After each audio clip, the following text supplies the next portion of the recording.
5-10% aller Frauen sind im Verlaufe von ihrem Lebens von einem Vaginaschmerz betroffen. Ja, heute schauen wir diesen mysteriösen Schmerz an, der doch so viele Frauen betrifft, nicht gerne darüber gesprochen wird und oft auch nicht die richtige Hilfestellung gegeben wird. Vorab etwas zu mir. Mein Name ist Priscilla Bucher, ich bin Drehbuchautorin und Regisseurin und arbeite im Werbefilmbereich. Und jetzt denkt man sich vielleicht, warum macht sie Videos über einen Vaginaschmerz? Das liegt daran, dass ich selber jahrelang erkrankt war und mir einfach sehr, sehr lange nicht geholfen werden konnte. Dann bin ich auf verschiedene Bücher gestoßen, aus deren Wissen ich so viel gezogen habe. Und dieses Wissen fasse ich heute zusammen und schicke es raus in die Welt des Internets und hoffe, dass anderen Betroffenen geholfen wird.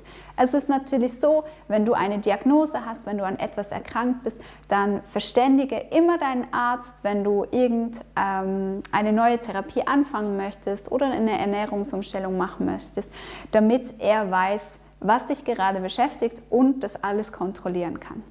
Ja, Schmerzen im Vaginalbereich, das ist extrem schmerzhaft. Denn die Nerven der inneren Scheidenwände sind dann entzündet. Sogar Rektum und Blase können dabei betroffen sein. Und bei so einer Entzündung kann das Brennen so stark sein, dass Mann oder Frau, eher gesagt, am liebsten die Wände hochrennen würde. Erstens muss man diesen Schmerz aushalten und zweitens muss man noch den Vorwürfen standhalten, dass man sich den Schmerz einfach nur einbilden würde, weil man bei den Untersuchungen nichts findet. Denn ähnlich wie beim Reizdarm, der Endometriose oder der Fibromyalgie vergeht enorm viel Zeit, bis wirklich eine Diagnose gestellt wird. Und bis dahin hat man echt schon viele Arztpraxen von innen gesehen, also ein sehr aufreibender Prozess. Man muss sich mit vielen Ängsten konfrontieren. Angst vor Ablehnung, Angst vor Sexualität und Angst vor der Einsamkeit. Ja, und wenn dann beim Frauenarzt zusätzlich ein Scheidenpilz festgestellt wird, dann hegt man die Hoffnung, dass ja alles nur von einem Pilz kommt und wenn ich die Creme oder das Zäpfchen benutze, alles wieder vorbei ist. Bis zum nächsten Mal. Und dann fragt man sich natürlich zu Recht, hat dieses Brennen und dieses Jucken und vor allem dieser Schmerz wirklich etwas mit der Pilzerkrankung zu tun? Und ist es ein Zufall, dass man oft als Begleiterscheinung auch an Verdauungsschwierigkeiten leidet? Ist es ein Zufall, und das ist von Studien belegt, dass Frauen mit Vaginaschmerzen gleichzeitig auch häufig mit psychosozialem Stress konfrontiert sind? Wie Depression, Angststörungen, Panikattacken oder sogar Formen von Kränkungen und Täuschungen in Beziehungen.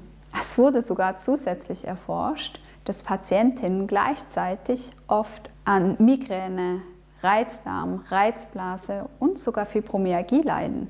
Ja, von meinen Ärzten bekam ich, was verschrieben, natürlich die Pille und als Nebenangebot auch noch Antidepressiva.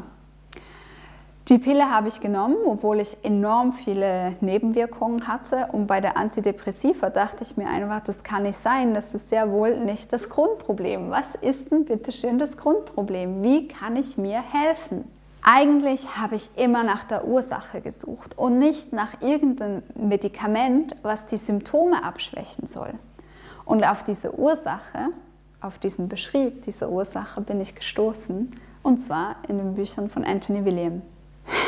Und für mich war das so krass, weil wenn wir die Ursache finden, dann können wir wirklich etwas tun. Alles andere ist ein Tropfen auf den heißen Stein. Ja, und Anthony William beschreibt in seinem Buch Heile dich selbst, dass die Ursache vom Vaginalschmerz der Herpes zoster ist. Ja, und wie bei allen Viren aus der Herpesfamilie kann dieser Virus bereits über die Mutter übertragen werden oder über Blut oder Körperflüssigkeit. Und sobald man sich mit diesem Herpes zoster infiziert hat, kann er eine lange Zeit unbemerkt in unserem System sein. Ja, und er versteckt sich gerne in den Organen, gerne auch in der Leber, wo er dem Immunsystem entweichen kann. Und da wartet das Virus ab, bis irgendein psychisches oder körperliches anstrengendes Erlebnis das Immunsystem schwächt und er kommt und sagt, hello, here I am. Ja, nicht so lustig. Das können tatsächlich finanzielle Sorgen sein, das kann aber auch Liebeskummer sein oder eine Scheidung, irgendein Erlebnis, was unser Immunsystem schwächt. Bei mir war das damals in München, wir haben in einer Mietwohnung gelebt und wir hatten Wasserschaden. Und zwar war die Wohnung ganz neu, in die wir reingezogen sind und es war offensichtlich klar, dass die Rohre falsch verlegt wurden. Trotzdem war unser Vermieter der Meinung, es wäre eine gute Idee, uns als junge Familie zu verklagen, um vielleicht noch ein bisschen Geld rausschlagen zu können.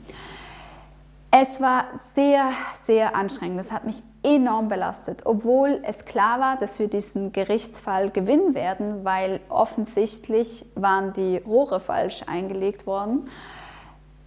Kamen trotzdem immer wieder Schreiben und Anrufe, die mich zutiefst erschüttert hatten.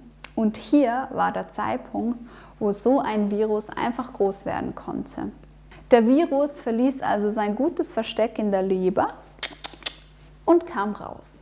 Und gemäß Anthony William wandert dieser Virus gerne an der unteren Seite der Wirbelsäule runter. Und dort kann es den Ischiasnerv entzünden. Hier kann es also dazu kommen, dass man im unteren Rückenbereich Schmerzen hat. Der Virus kann aber noch weiter wandern und die äußeren Wände der Vagina befallen und dafür einen schlimmen Schmerz sorgen. Hier kann er auch den Darm und die Leistengegend befallen. Und hier beschreibt Anthony William, dass Ärzte ganz gern diesen Virus mit dem sexuell übertragbaren Herpesvirus verwechseln. Dabei würde der Genitalherpes und Herpes simplex Virus 2 keine Schmerzen auslösen. Anthony William sagt, der Herpes zoster jedoch schon, der löst diesen Schmerz aus.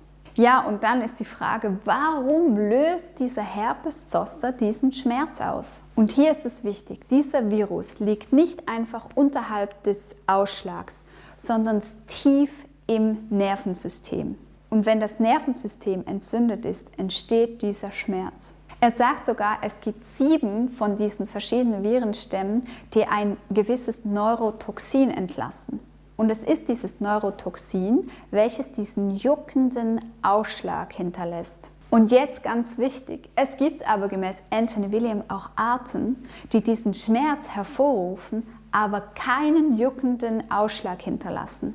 Und hier ist es so tragisch, weil der untersuchende Arzt dann oft nur einen Phantomschmerz sieht und dem Betroffenen mitteilt, dass man sich diese Schmerzen wohl einfach einbilden würde. Ja, und hier werden dann gerne Antidepressiva verschrieben. Oder der Arzt meint, es wäre eine bakterielle Infektion und dann wird sehr gerne Antibiotika verschrieben. Aber das Antibiotika schwächt das Immunsystem und macht somit, dass der Herpeszoster noch viel größer werden kann. Dabei sind die Nerven der inneren Scheidenwände entzündet. Ja, und wie ich schon erwähnt habe, auch Blase und Rektum können da betroffen sein. Ja, und Anthony William meint weiterhin, wenn dann diese Symptome als hormonelles Ungleichgewicht gedeutet werden und Hormone verschrieben werden, dann füttern die Hormone sogar noch den Herpes zoster.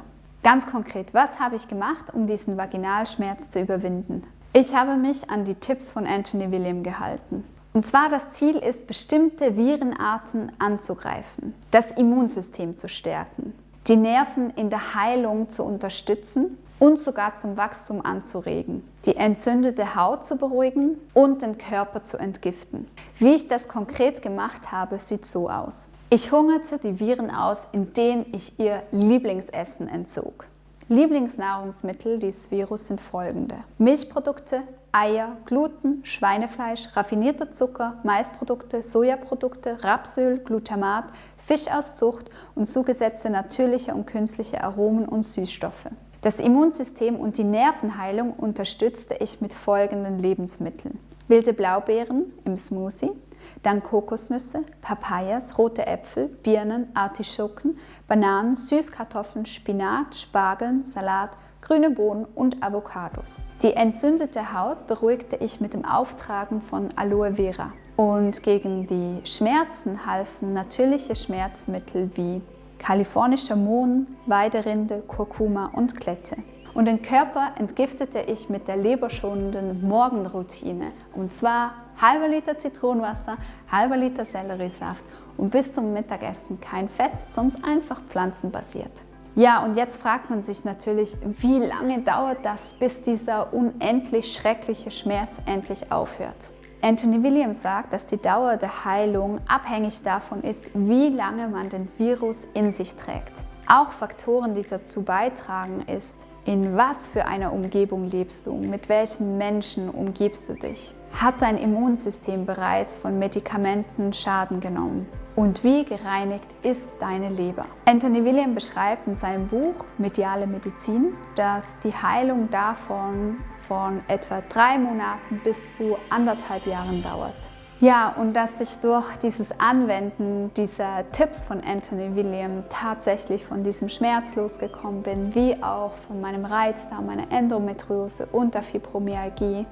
Das erfährt ihr in dem Video Meine Geschichte, das findest du hier.